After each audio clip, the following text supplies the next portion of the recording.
So today I'm going to be talking about genetic counseling as a field, what I think it means to me, why I think it's so important for it to remain a very interdisciplinary field, and why the whole person healthcare approach is so critical.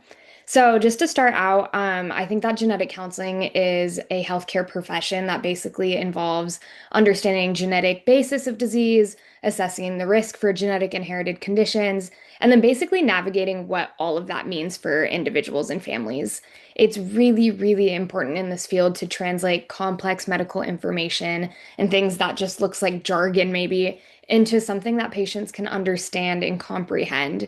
It's when we start that process that people can feel really informed and supported and empowered to make decisions that really reflect personal values and goals.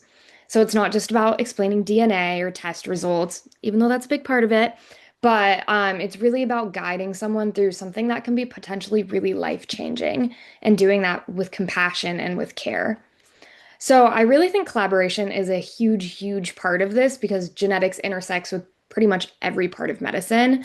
So for example, one thing I was thinking is that a genetic counselor can maybe work with an MD or a physician assistant caring with a patient who might have a history of breast cancer. So the MD or the PA can really focus on things like routine exams, screenings, lab work, treatment planning, all those nitty-gritty details where basically a genetic counselor can step in and explain things like genetic testing options, interpreting results, and then helping the patient connect with what that means and resources. It's really a partnership that ensures that the patient's physical and mental care is coming together. I think another one would be maybe physical therapy and genetic counseling. I think in something like a neuromuscular disease, like motor neuron disease, for example, there's very hereditary aspects of the condition, but also there's really important parts of physical mobility and being able to have a game plan to work through that. So again, I think working interdisciplinary and working together to meet every aspect of care is what allows us to be really involved. Collaboration is really key. It's all about emotional well-being, physical well-being, lifestyle, being able to understand family dynamics. And I don't think that one healthcare provider can really handle that alone. I think that if they thought they could, then the patient isn't getting that care that they really deserve and that care that they need. When I think about genetic counseling, I also really think about palliative care, which is something that I hold really near and dear to me. I think the whole goal of palliative care is to take the entire whole person approach and not just look at disease.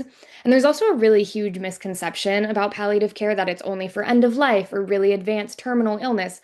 And that's really not true.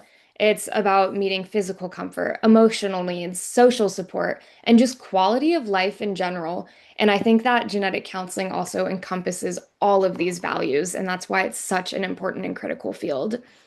But yeah, basically, I really think that a provider can never address every dimension of care alone. I think it's bringing expertise across multiple disciplines, in order for patients to receive that personalized and truly human care that they deserve. I think genetic counseling is really a perfect example of how science, empathy, and teamwork all come together and intersect. Thank you.